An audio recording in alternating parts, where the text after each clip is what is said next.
PPKM darurat no, vaksin berbayar no, tapi minta Indonesia bebas COVID secepatnya bisa. Ditulis oleh Jamie Mamulian dari thesewar.com. Halo, selamat menyaksikan channel Tanda Seru. Jokowi bukan Superman. Kalimat itulah yang menjadi topik artikel saya kali ini.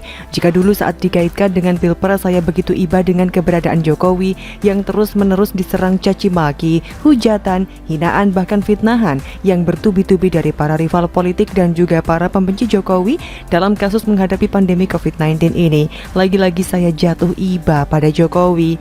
Presiden Jokowi yang selama ini sudah terbukti mampu fokus kerja membangun Indonesia ke arah yang lebih baik lagi dari sebelumnya, tiba-tiba harus merombak seluruh rencana kerja yang sudah disusun rapi tentang pembangunan negara.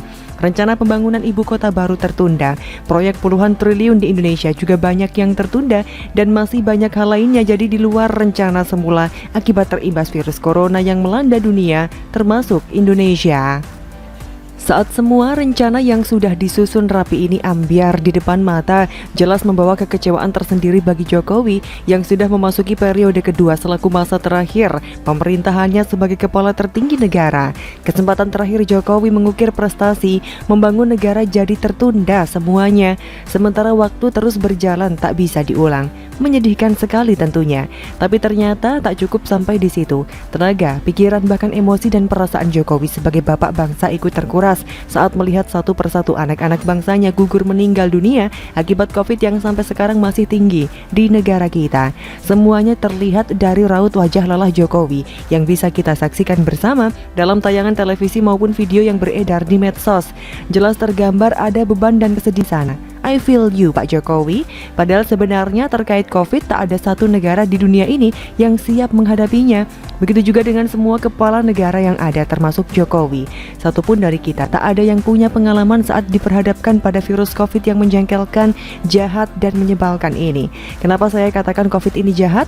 Berdasarkan pengalaman pribadi, dulu kematian akibat COVID banyak saya temui di lingkaran yang jauh dari kehidupan saya. Temannya teman saya yang meninggal akibat COVID, si Anu, saudara jauh atau orang yang tidak saya kenal dengan baik yang meninggal gara-gara COVID. Tapi lama-kelamaan kematian akibat COVID ini saya rasakan makin mendekat, menimpa sahabat, kerabat, bahkan keluarga dekat yang saya sayangi. Dengan mata kepala sendiri saya melihat hasil foto ronsen sahabat dan keluarga dekat saya. Paru-parunya nyaris semua bagian berwarna putih terpapar virus COVID. Mereka benar-benar meninggal gara-gara COVID. Sekalipun ada banyak juga yang meninggal bukan karena COVID. Tak bisa disangkali jika akhir-akhir ini tiada hari tanpa mendengar berita duka akibat COVID. Inilah yang senyata-nyatanya sedang terjadi dalam kehidupan kita sekarang. Fakta kejadian tentang sakit dan meninggal akibat COVID jadi begitu dekat dengan kita semua. Hidup seakan-akan hanya berjarak sejengkal dari maut.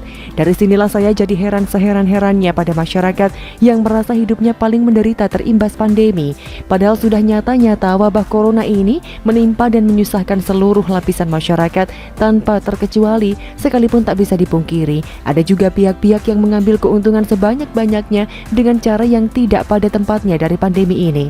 Akhirnya secara keseluruhan sudah bisa ditebak jika dalam keadaan yang tidak mengenakan seperti ini, rakyat seringkali terjebak untuk menyalahkan kebijakan yang sudah diambil pemerintah. Padahal harusnya disadari bahwa saat ini pemerintah sedang diperhadapkan pada si malakama. Kondisinya memang serba salah.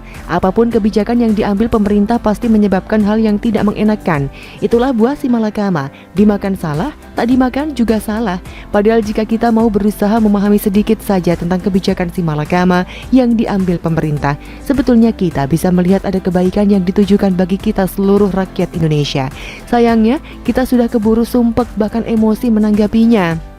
Pertama, kebijakan vaksin berbayar adalah sebuah program vaksinasi gotong royong mandiri yang baru saja diluncurkan pemerintah.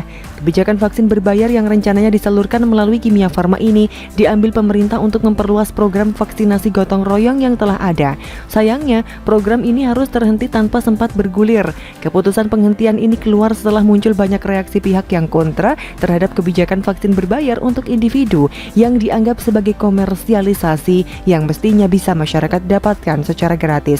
Setelah mendapatkan masukan dan juga respon dari masyarakat, Presiden telah memberikan arahan dengan tegas untuk vaksin berbayar yang rencananya disalurkan melalui Kimia Farma, semuanya dibatalkan dan dicabut, kata Pramono Anung, Sekretaris Kabinet Jumat 16 Juli 2021.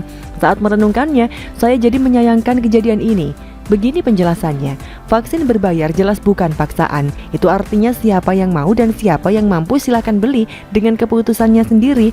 Warga yang tak mau beli ya jangan beli. Tak ada kebijakan yang memaksa untuk beli. Demikian juga warga yang tak mampu membeli vaksin secara mandiri bisa mendapatkan vaksin gratis dari pemerintah dengan catatan akan disuntik vaksin yang tersedia saat itu tanpa bisa memilih. Namanya juga gratis. Kebangetan kalau minta gratis tapi pakai rewel, maunya pilih merek ini atau itu sesuka hatinya. Itu namanya egois sakar PDW. Kalau mau rewel ini itu ya silahkan beli sendiri. Program vaksin berbayar ini sebetulnya sangat bisa menunjang percepatan herd immunity yang sedang digenjot pemerintah saat ini lewat pemberian vaksin. Sebab dengan adanya vaksin gratis dan vaksin berbayar yang dilakukan secara bersamaan, pasti makin mempercepat tercapainya angka 75% warga Indonesia yang sudah divaksin. Angka itu yang memang ingin dicapai oleh pemerintah. Yang mau dan mampu silahkan pilih vaksin gotong royong dan silahkan bayar. Yang tak mampu beli silahkan pakai yang gratis. As simple as that. Tapi karena kejadiannya di Indonesia, hal sesimpel itu jadi rumit, ribut sana-sini. Sampai akhirnya program yang seharusnya dapat mempercepat herd immunity ini dibatalkan, dicabut dan dihentikan tanpa pernah digulirkan. Sayang beribu sayang. Kedua, kebijakan PPKM darurat. Sadarilah jika saat ini pemerintah Indonesia sedang menghadapi malakama. Apapun kebijakan yang diambil pasti sama-sama menyebabkan hal yang tidak mengenakan.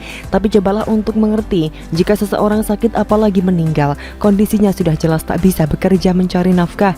Celah harapan justru masih ada jika kita sehat. Selama kita sehat, segala daya upaya mencari nafkah tetap bisa kita usahakan, sekalipun berat penuh keringat bahkan air mata. Pemerintah menyadari bahwa malakama yang harus mereka pilih adalah mengutamakan kesehatan dan keselamatan hidup seluruh rakyat Indonesia. Saat yang namanya sakit dan meninggal akibat COVID tak bisa dihindarkan lagi, jalan satu-satunya adalah meminimalkan tingkat sakit dan meninggal akibat COVID itu sendiri. Dari sinilah keputusan PPKM darurat dan wacana perpanjangannya dibuat pemerintah dengan sangat berat hati karena dampaknya pasti dirasakan oleh semua lapisan masyarakat tanpa terkecuali. Tujuannya cuma satu, yakni untuk kesehatan dan keselamatan hidup rakyat itu sendiri. Dan seperti biasa, komentar dan pernyataan kontra langsung berhamburan menanggapi PPKM darurat dan wacana perpanjangannya yang dalam waktu dekat akan segera diputuskan pemerintah akan diperpanjang atau tidak. Menanggapi kebijakan PPKM darurat ini, saya memang tidak mendukung karena sejujurnya saya adalah salah satu warga yang sangat terdampak dengan kebijakan ini. Kebetulan saya tinggal di Bali sebagai salah satu provinsi di Indonesia yang perekonomiannya terdampak pandemi paling parah. Tapi saya juga tak boleh egois hanya memikirkan diri sendiri. Dari sinilah saya tidak mendukung, tapi juga tidak menentang jika PPKM darurat dilakukan ataupun diperpanjang pemerintah. Saya akan menerima segala kemungkinannya tanpa banyak perbantahan. Kenapa bisa demikian? Saya hanya ingin menjadi warga negara Indonesia yang berusaha mengerti dan memaklumi jika kebijakan yang sangat tidak populer ini diambil pemerintah dengan sangat berat hati untuk kebaikan kita bersama. Jika hati nurani kita bersih, kita bisa melihatnya dengan sangat jelas dari raut wajah dan intonasi suara Presiden Jokowi saat membahas PPKM darurat. Jokowi terlihat lelah dan sedang susah hatinya. Akhirnya saya bisa mengambil kesimpulan, Jokowi bukanlah Superman yang bisa melakukan hal-hal super dalam sekejap. Semuanya jelas butuh proses, dukungan, kerjasama, pengertian bahkan pengorbanan kita semua. Sementara Jokowi dan seluruh jajarannya sudah berjuang maksimal mengendalikan kapal NKRI agar tidak karam diterpa badai COVID. Tak malukah kita sebagai warga yang ingin pandemi COVID ini segera berlalu, justru tak mau pakai masker? Tak mau taat mengikuti prokes dan malah berteriak no paling lantang saat melihat kebijakan vaksin berbayar dan PPKM darurat digulirkan. Biarkan hati nurani kita masing-masing yang menjawabnya. Bagaimana menurut Anda?